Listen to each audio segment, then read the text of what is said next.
telegram is part of American history. The U.S. battleship Maine exploded in Havana Harbor in 1898, and the infamous yellow journalist William Randolph Hearst, Orson Welles' model for Citizen Kane, immediately had his newspapers pin the blame on Cuba's Spanish masters.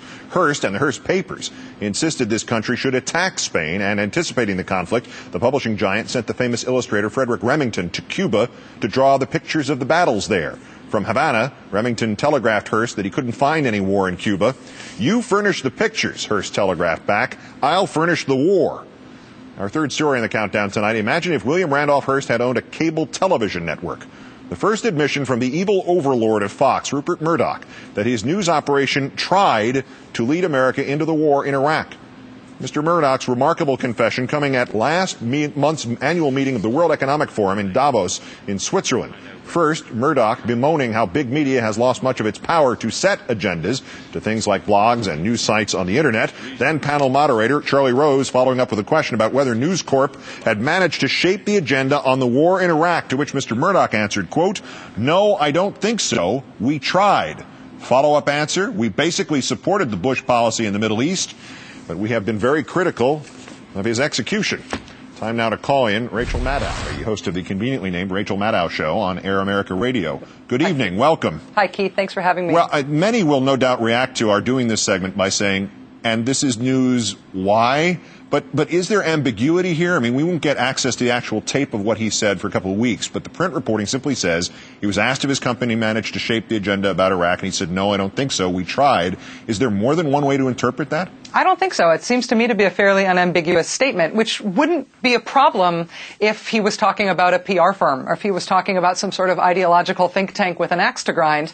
The problem is that Fox News Channel bills itself as the thing that's trying to unspin America, right? The thing that's fair and balanced. It's trying to spin Americans away from the supposedly biased, agenda-driven news that the mainstream media gives us, and we can only trust Fox because they don't have an agenda.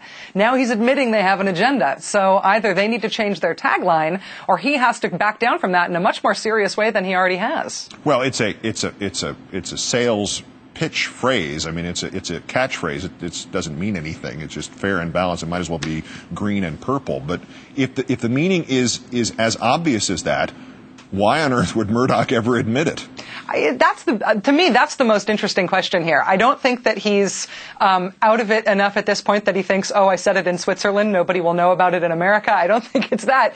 I wonder, though... Ask Eason Jordan about that in particular. Yes, exactly. I wonder if there's a certain fatalism and a certain kind of flippancy born of fatalism among a lot of the really big deal people like Rupert Murdoch, who did bang the drum so loudly for this war. I mean, nobody in the world thinks this war is going well anymore except for the Cheney family. And people like Rupert Murdoch, who have to know how responsible they were for ginning up the support for it, I just wonder if he's a little bit self-destructive and flippant on this issue because he feels fatalist. And how else would you feel about it? Were you in his position? He's got to be carrying at least some guilt if he's a human being. Well, presumably there could be some spin forward, too, to the follow-up, because the follow-up that he said was, we basically supported the Bush policy in the Middle East, but we have been very critical of its execution.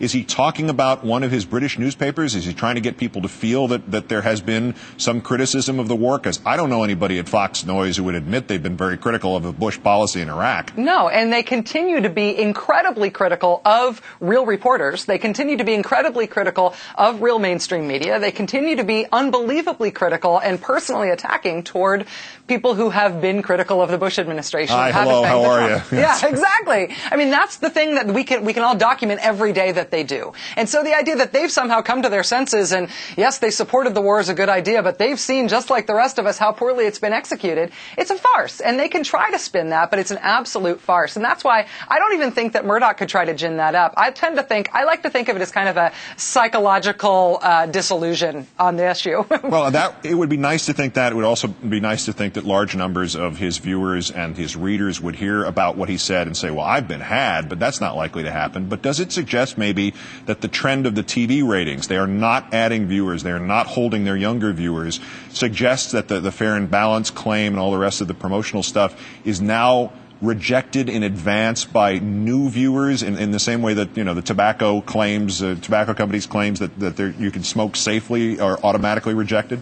Well, they're certainly not attracting new and younger viewers. And I think there's a reason why Fox News Channel did get giant ratings at one point and does continue to get some good ratings, because I think there is a feel-good factor to jingoism. There is something about Father Coughlin-style demagoguery that quickens your blood, that is enticing, and that is appealing in a populist sort of way. The problem is that the American public is past that point with this war, and that's going to be their signature issue. Murdoch, I think, knows it's their signature issue, that they more than anybody helped gin up the case for the war and beat the drums for it. And I just, it may feel good to go along with that stuff, but ultimately you get sick of it. Remember the Maine. William Randolph Hearst learned probably later on that it was actually just an accident. Rachel Maddow, the host of What Else? The Rachel Maddow Show on Air America. A pleasure to have you on the show. Thank you, Keith.